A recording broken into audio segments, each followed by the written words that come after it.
આજે તો મને ગાજરનો હલવો ખાવાનું મન થયું હતું, તો મારે ગાજરનો હલવો બનાવવાનો હતો. એટલે પહેલાં તો છે ને મેં 500 ગ્રામ જેટલા ગાજર લીધા હતા અને ચાકુની મદદથી છે ને ઉપરની આ બધી ચાલીની ઉતારી દીધી છે.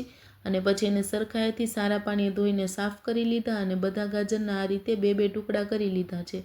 હવે અહીંયા મેં ખમણી લીધી છે અને ગાજરને છે ને આપણે ખમણી લેવાના છે એકદમ ઝીણા એવા. તો આ રીતે ગાજરને ખમણવાના છે. તો અહીંયા મેં બધા ગાજરને ખમણીને એકદમ તૈયાર કરી લીધા છે.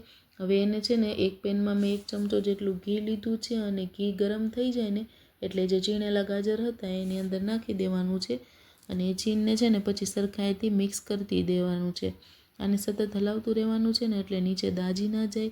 અને જરૂરિયાત લાગે ને તો ઉપરથી થોડુંક ઘી એડ કરવાનું છે. મને થોડીક જરૂરિયાત લાગી ને એટલે મેં પાછું ઉપરથી થોડુંક એવું ઘી નાખી દીધું. તમને જરૂરિયાત લાગે તો નાખવાનું છે અને પછી એને છે ને સતત હલાવતું રહેવાનું છે.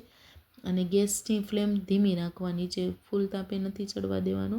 અને એક સાઈડ મેં દૂધ પણ ગરમ કરવા માટે મૂકી દીધું છે. તો અહીંયા ગાજર શેકાઈને તૈયાર થઈ ગયું છે. તો પછી ઉપરથી થોડુંક એવું મેં 2 કપ જેટલું દૂધ લીધું હતું તો એ દૂધ નાખી દીધું છે.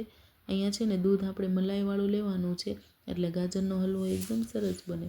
તો પછી સરખાઈથી બધું એવું મિક્સ કરી દીધું અને અહીંયા મેં 1/4 કપ જેટલી છે ને ખાંડ લીધી હતી. તો પછી ખાંડ પણ નાખી દીધી અને એને ફરીથી હલાવીને એકદમ મિક્સ કરી લીધું. હવે આમાં મારે એલચી પાવડર નાખવાનો હતો. એલચી પાવડર મારી પાસે નહોતો ને એટલે અહીંયા મેં આખી એલચી લઈ લીધી છે અને પછી એને ખાવણીની મદદથી છે ને ખાંડી લીધી છે. અને અંદરથી જે પાવડર નીકળેલો હતો એને પછી લઈને હલવાની અંદર નાખી દેવાનો છે. એલચી પાવડરથી છે ને હલવાનો સ્વાદ એકદમ નેક્સ્ટ લેવલનો થઈ જાય છે. તો પછી સરસ મજાનો અહીંયા મેં હલવામાં નાખી દીધો છે એલચી પાવડર અને ફરીથી એને મિક્સ કરી લીધું છે. હવે આને થોડીક વાર ફૂલ તાપે ચડવા દઈશું ને એટલે આનું બધું દૂધ બળી જશે અને મસ્ત મજાનો હલવો બનીને તૈયાર થઈ જશે. અને પછી નાખવાના હતા મારે એમાં થોડા ડ્રાયફ્રૂટ. એટલે મેં અહીંયા છે ને કાજુ અને બદામને ઝીણું ઝીણું આ રીતે કટ કરી લીધું છે.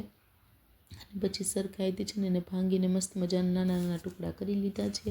અહીંયા હલવામાં બધું દૂધ બળી ગયું છે અને મસ્ત મજાનો હલવો પણ બનીને તૈયાર થઈ ગયો છે. તો હવે બસ આને થોડીક વાર ઠંડો થવા દેવાનો છે અને પછી એને ગાર્નિશ કરવાનો છે. તો અહીંયા હલવાને મેં કાજુ બદામ, થોડીક એવી કિશમિશ અને ઉપરથી છે ને ઝીણું ખમણેલું ટોપરું નાખીને મસ્ત સરસ મજાનો ગાર્નિશ કરી દીધો છે. તો હલવો બનીને થઈ ગયો છે તૈયાર ગાજરનો. અને આ ખાવામાં પણ એકદમ છે ને ટેસ્ટી બન્યો હતો અને શિયાળામાં તો હલવો ખાવાની બહુ મજા આવે છે. તો રેસીપી ગમી હોય તો લાઈક, શેર અને ફોલો કરવાનું ભૂલતા નહીં. જય માતાજી.